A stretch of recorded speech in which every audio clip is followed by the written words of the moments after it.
Howdy, howdy, fellow Americans. This is your reminder that most Americans are in the juicy center of American politics. There are some that are on the far right, some on the far left, and you could say those are in a cult. I wouldn't say that they're traitors to this country, though on the very fringes, they are a danger to our country on both sides, okay?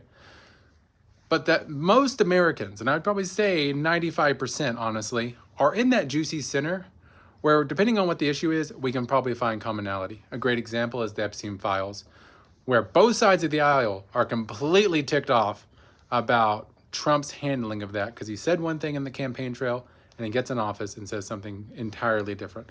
And it took a lot of pressure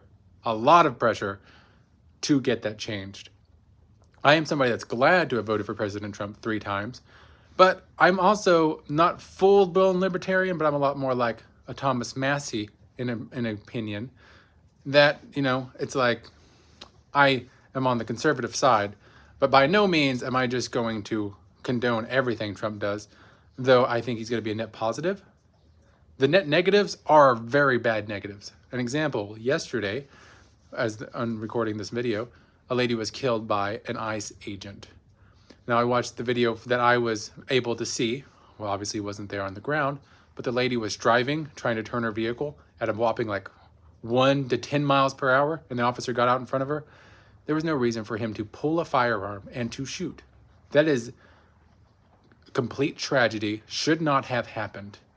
And he should be prosecuted and investigated to the fullest extent to figure out what happened there and what broke down. And that ICE should be held to an impeccable standard if they're going to do the operations that they're going to conduct. But I also think that it's an absolute tragedy that Irina Zarutska was killed on a subway trying to go home by a mad lunatic that was let off time and time and time again because of his skin color.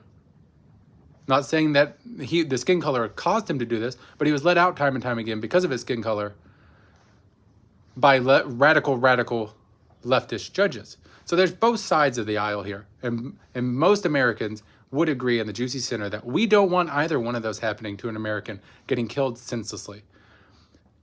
So just remember that most Americans are in the juicy center where we can disagree, but there's also plenty that we agree on. And there's plenty of pride and love for our nation and for our fellow Americans. This comes from me responding to a friend that I love dearly that on Facebook is completely left of me, but that's okay. I love them, and I know that they're in that juicy center with me. Though we will disagree on most days, we're still fellow Americans that love each other, and that's what matters.